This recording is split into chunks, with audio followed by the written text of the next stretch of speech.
Amém. Obrigada, Senhor, pelo dia de hoje.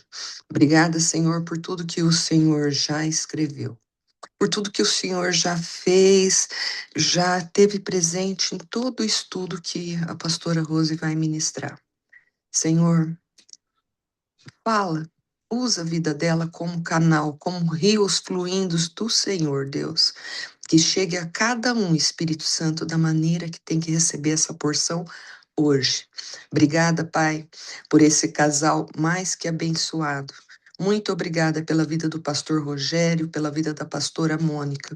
Senhor, que eles continuem servindo de referencial a todos os casais, Senhor, que vão chegar, a todos os casais que precisam. Oh Deus, como é bom antes termos uma aliança com o Senhor. Continua conosco, Espírito Santo. Ministra sobre as nossas vidas, Pai. Em nome de Jesus. Amém, amém e amém. Amém. Glória a Deus. Obrigada, Ana Maria, minha pastora. Desde já, muito obrigada por estar conosco. Queremos te ouvir nessa manhã. Vem para cá ser um canal mais uma vez do Fluir do Senhor.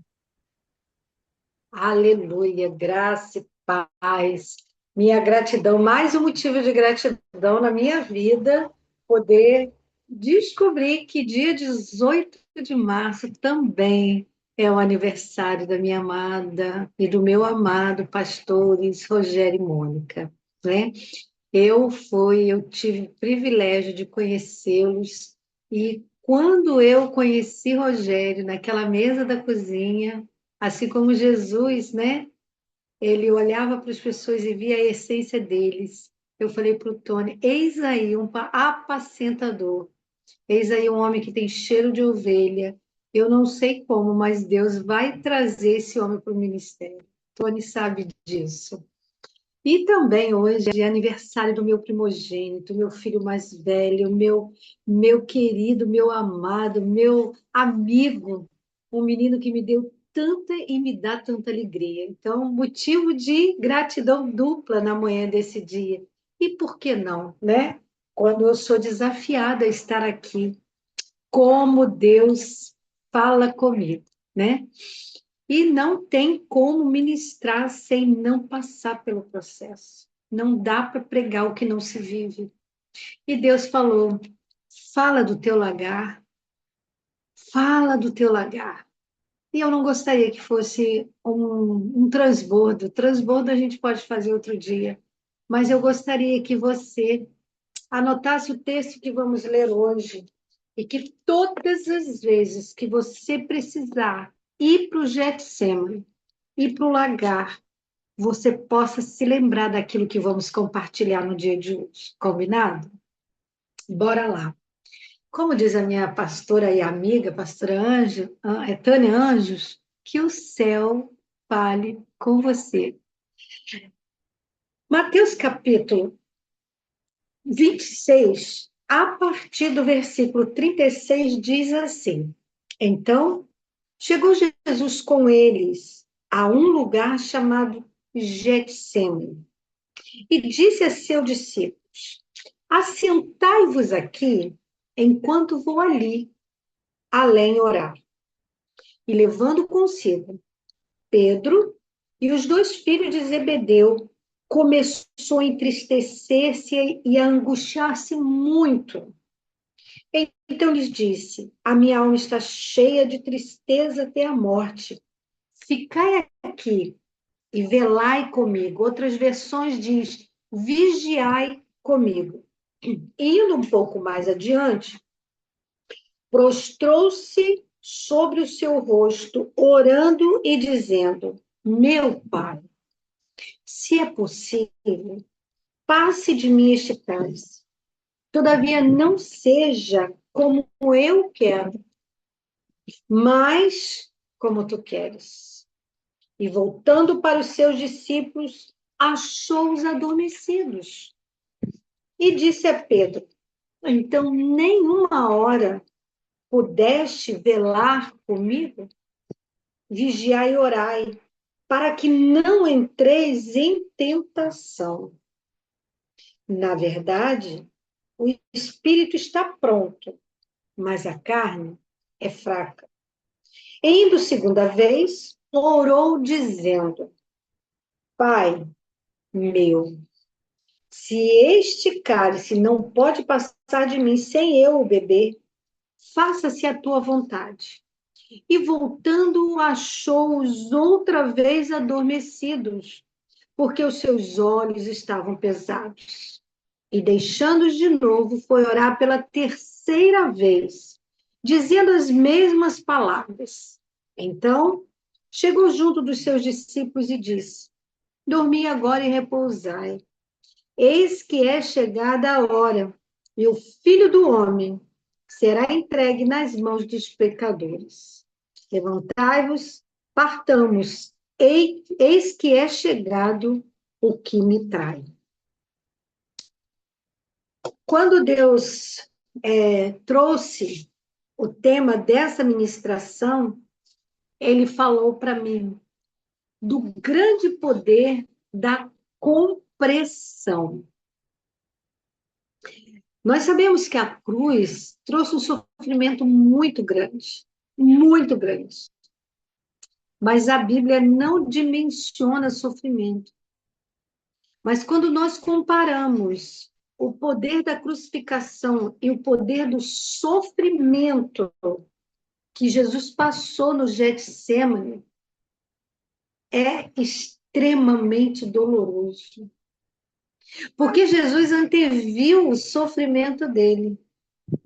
Mas eu não quero falar com você sobre esse sofrimento, porque ele já foi, já passou. Eu quero falar do poder do Getsemane na minha e na sua vida. Que muitas vezes nós, por não entendermos, nós queremos que passe logo. Queremos a solução rápida. Questionamos, esperneamos. Falamos com Deus, porque eu? Por que não o vizinho? Por que não lá a pastora? Por que que eu tenho que passar por isso?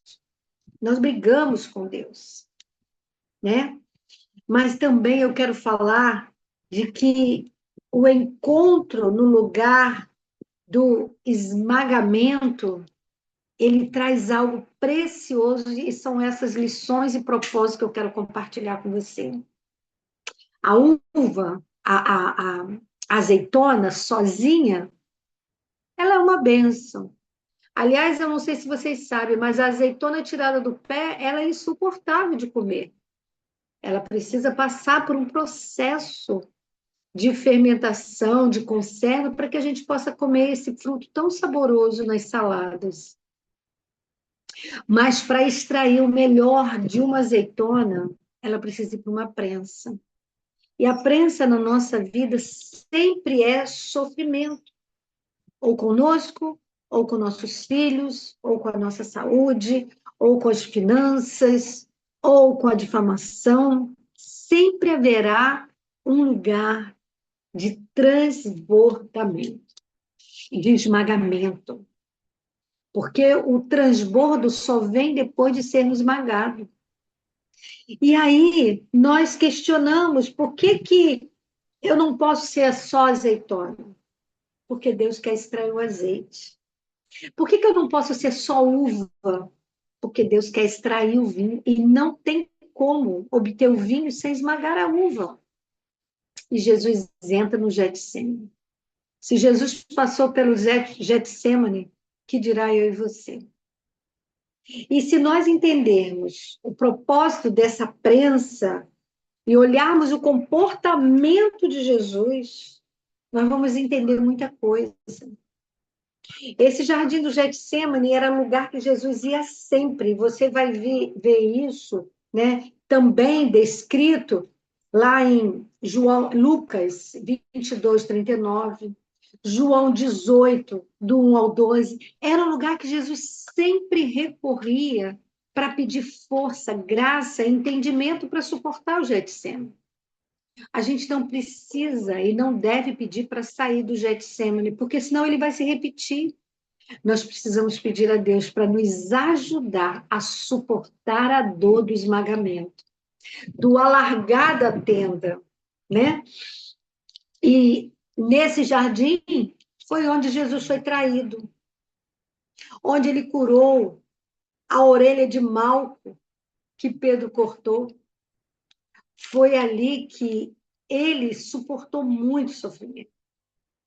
Deus trabalha nas extrações. E muitas vezes, né, na medicina, extração é o processo de tirar algo. E muitas vezes é algo ruim. Um fígado que está danificado, um câncer, um tumor, um dente que não tem como ser recuperado.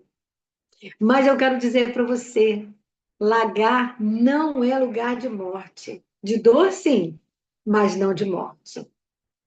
É um lugar onde Deus nos faz mais humildes, onde Ele tira a superficialidade de nós. Ninguém fica igual depois de passar por um lagar. Então, o lagar tem o poder sobre a nossa vida.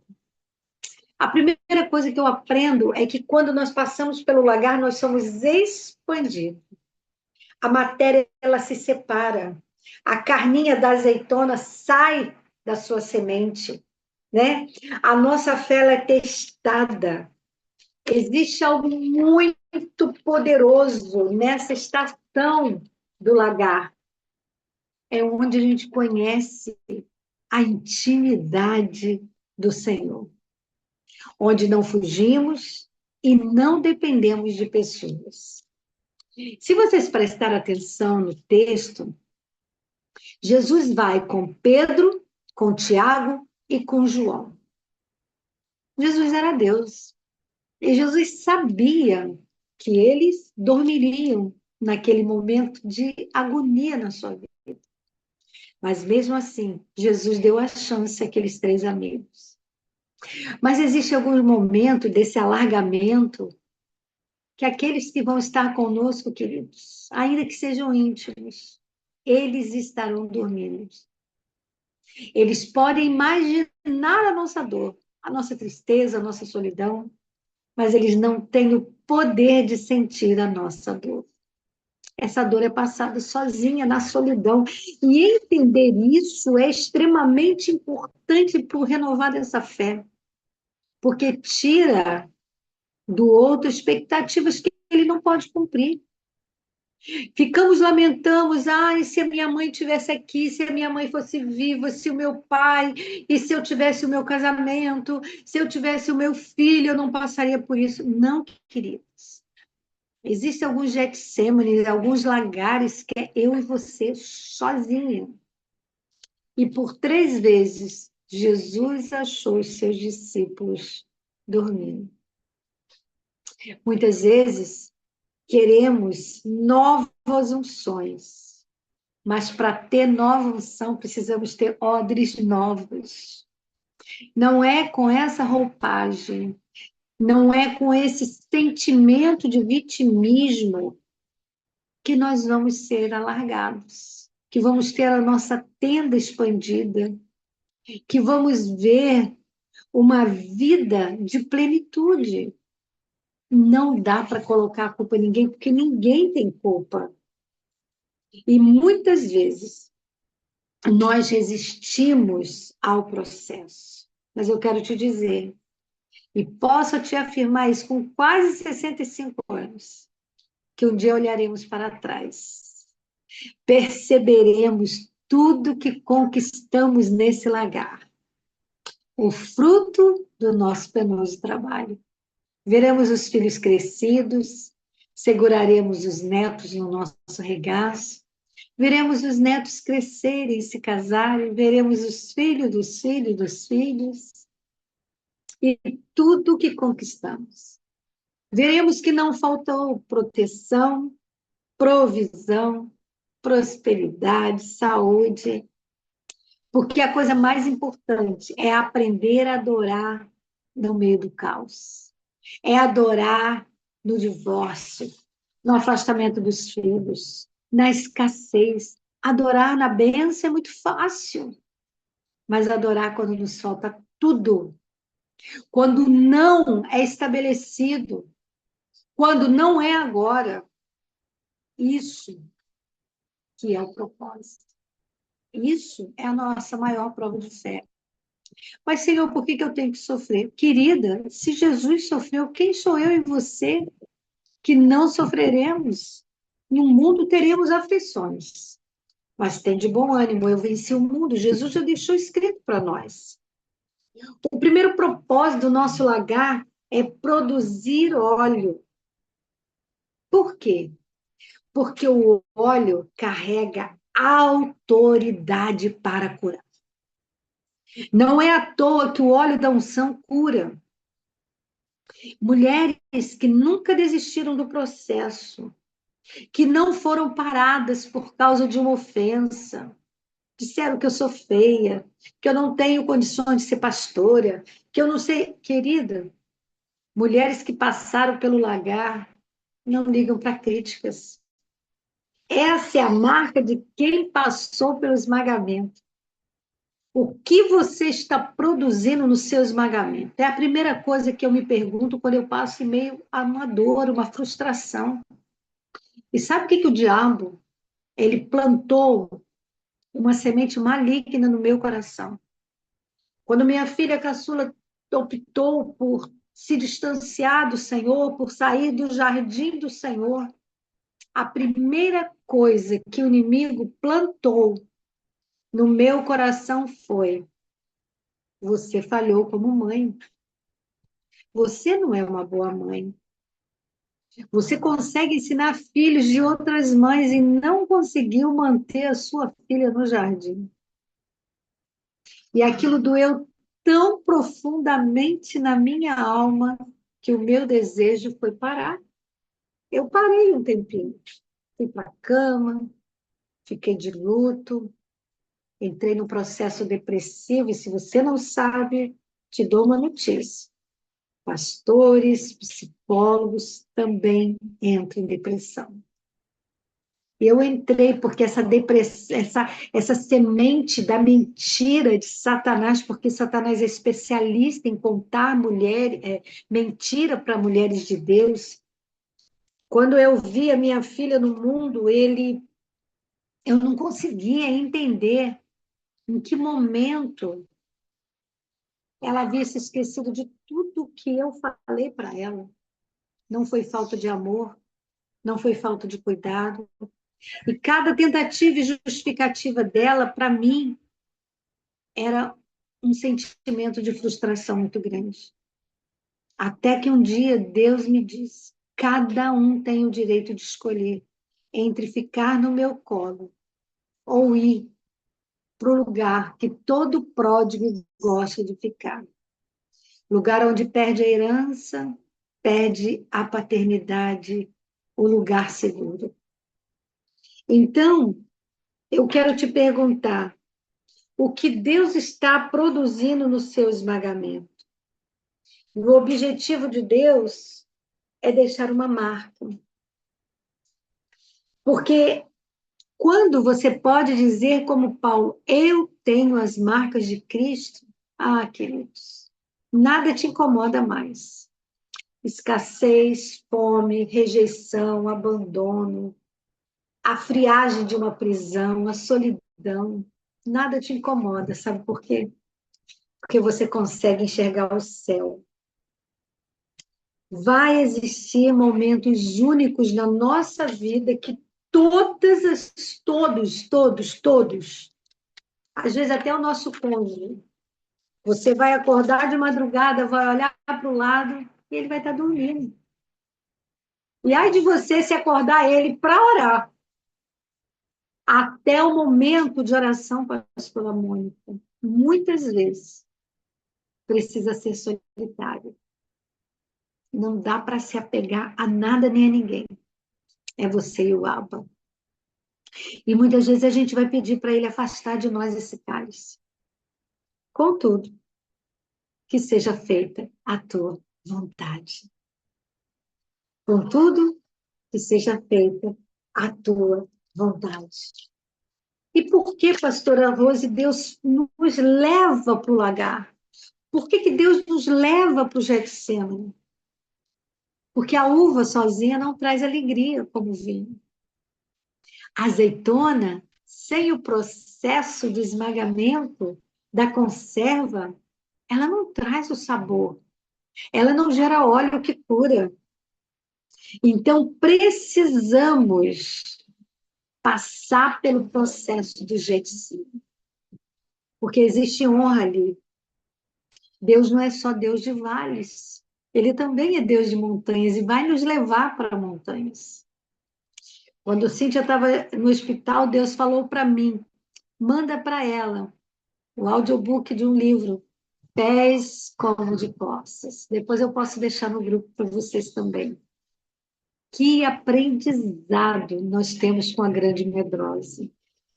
Que aprendizado. Deus quer arrancar de mim e de você na manhã deste dia. Talvez eu não tenha tempo aqui de entrar na profundidade desse estudo. Mas todas as vezes, queridas, que tivermos um momento difícil da nossa vida, tenha ele a dimensão que tiver, lembre-se, Deus está largando o seu caráter. Deus está ampliando a sua fé. O segundo propósito que ele deseja nos fazer no esmagamento é nos fazer maleáveis.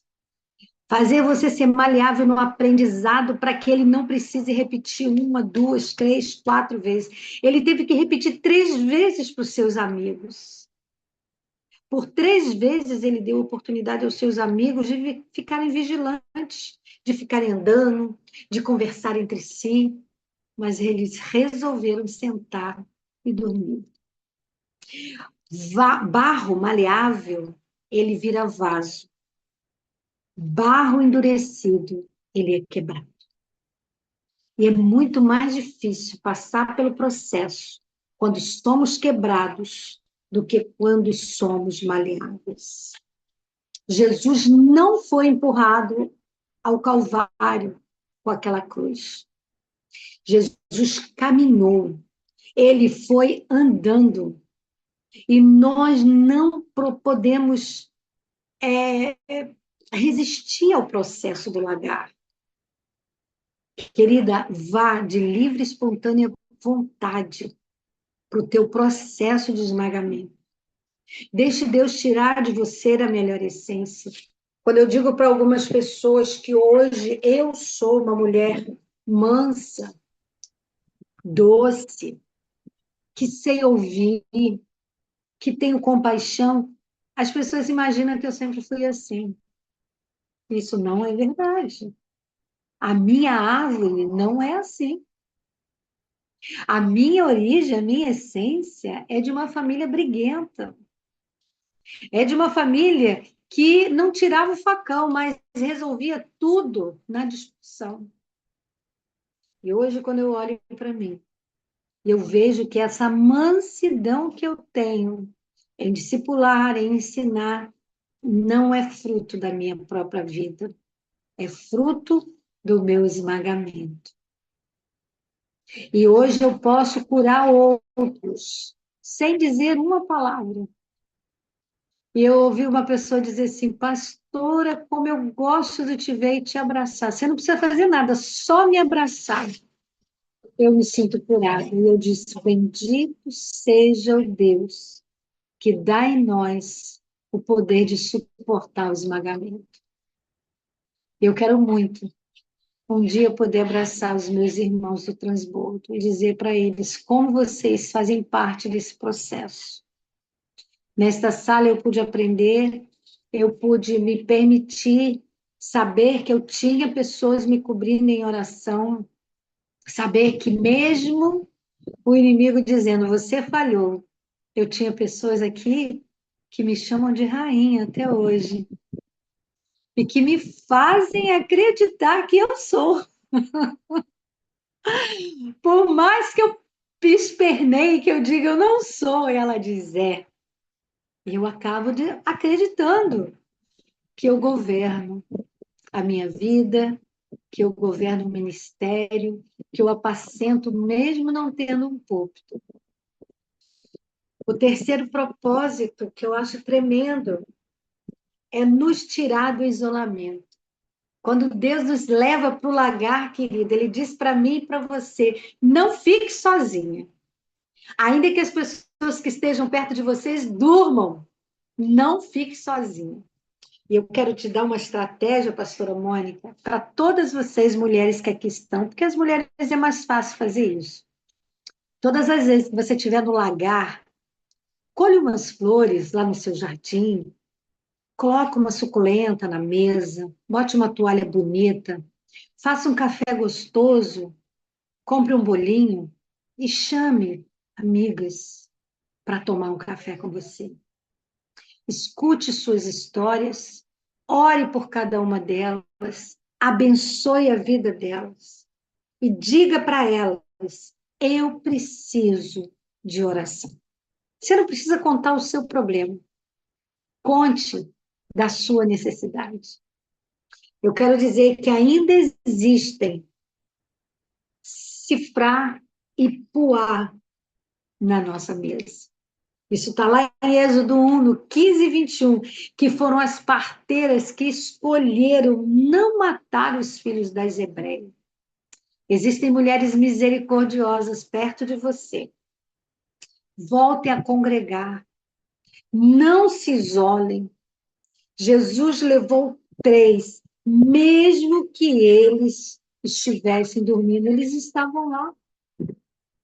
Põe a mesa e diga: eu preciso de uma mão. Eu quero que você ore por mim. Eu quero o seu abraço. Quebre o seu orgulho. Todo isolamento alimenta a raiz de orgulho. Ah, mas o que a igreja vai pensar da pastora Rose se ela for lá na frente, na hora do apelo, onde o pastor chamar aqueles que estão aflitos, agoniados, aqueles que estão angustiados? Vão pensar o que quiser. Ana foi tida como embriagada e Deus colocou um Samuel no seu regaço. Não importa o que vão pensar de você, corra para o altar. Enfrente a multidão e toque a orla do manto dele. Não espere nem convite. Quando terminar a ministração, corra, que é um mistério nisso, de se levantar e se jogar no altar, que eu não sei explicar nessa vida. Na eternidade, talvez eu saiba. E o outro propósito é nos ensinar a discipular. Pastora Mônica, não se aprende a ser pastora sem pastorear. Não se aprende a discipular fora do lagar. Você pode ter pós-graduação em qualquer seminário teológico, mas fora do lagar não tem treinamento. Não tem. Deus nos deu, Deus tirou. Bendito seja o nome do Senhor. Quando a azeitona e a uva passam pelo esmagamento e tira o néctar, tira aquele óleo, aquele azeite, ela está apta a apacentar. Ela está apta a discipular outras mulheres. Ela está apta a dizer assim, como eu fiz, faça também. Olhem para mim. Poder olhar para a sua vida e dizer para uma pessoa, faça como eu fiz. Pode imitar. Siga os meus passos. É uma honra. É uma glória você ser reflexo da glória de Jesus na terra. E você saber que aquela pessoa não vai cair no abismo, porque ela pisou nas suas pegadas. É uma honra. É uma honra envelhecer e olhar para trás e ver tantas mulheres que foram para o ministério por causa da sua vida. Mulheres que lembram de ministrações antigas suas. Mulheres que dizem assim, eu tenho anotado isso que você falou. Isso é glória e honra diante do Pai. E Ele vai devolver a cada uma de nós o privilégio de termos aguentado o processo do esmagamento na prensa do Getsemane. Ensine outras mulheres a serem fortes. Mas para isso, é preciso elevar o padrão. Aproveite as piores estações da sua vida para transbordar e testemunhar a sua fé. Ele não te pediu para parar, então não pare. Se permita, porque um dia você estará aqui dizendo: Senhor, muito obrigada pela prensa, porque hoje eu sou um azeite virgem, eu sou vinho da alegria para muitas pessoas. Vamos orar? Bendito Deus, eu quero abençoar as minhas irmãs e os meus irmãos. Eu quero abençoar aqueles que ainda não estão entendendo o processo do lagar nas suas vidas. Aqueles que não entendem por que os sofrimentos estão sempre batendo à sua porta. Aqueles que não entendem por que dói tanto. Aqueles que não entendem por que precisam passar por esse caminho que machuca os pés. Senhor, nós estamos no processo de esvaziamento das nossas bagagens. Estamos deixando para trás aquilo que não é útil, aquilo que não serve, aquilo que não entra na eternidade. Eu te peço na manhã deste dia, faz esse entendimento ser aclarado no coração dos meus irmãos. Aumenta-lhes a fé. Aumenta, Senhor, o nível para suportar a dor, porque logo, logo vai passar. Nenhuma uva, nenhuma azeitona fica eternamente no lagar. O lagar é lugar de passagem. O lagar é um lugar de tempo, há tempo determinado para todo sofrimento. E algumas de nós estão bem poucas, Senhor, bem pouco tempo, já estão na beirinha de ser arrancada desse lagar. Em breve vamos experimentar o fruto do nosso penoso trabalho. Por isso, em nome de Jesus, eu declaro força e vigor para as minhas irmãs e meus irmãos. Que cada um de nós possamos suportar esse tempo. E que quando sairmos do lagar, possamos dizer: bendito Deus, que tudo dá e tudo entende. Bendito Deus e Salvador. Bendito e querido, amado Jesus. Bendito Espírito Santo, que me permitiu o privilégio de entender o sofrimento para poder entender a alegria. É por isso, Senhor, que muitas de nós precisamos ter dores de parto, porque só damos valor à alegria do nascimento quando passamos pelo sofrimento da dor de parir, ainda que seja por um processo de cesárea. E eu te agradeço, porque muitas de nós vamos segurar o Isaac nos braços, o Samuel, Senhor. Nós vamos ver os nossos milagres e viremos aqui testemunhar para a honra e para a glória do teu nome. Em nome de Jesus. Amém. Muito obrigada, pastor. Aleluia. Aleluia. Beijo no seu coração. Obrigada, minha pastora. Deus abençoe cada um de vocês. Meu Deus. Acabou.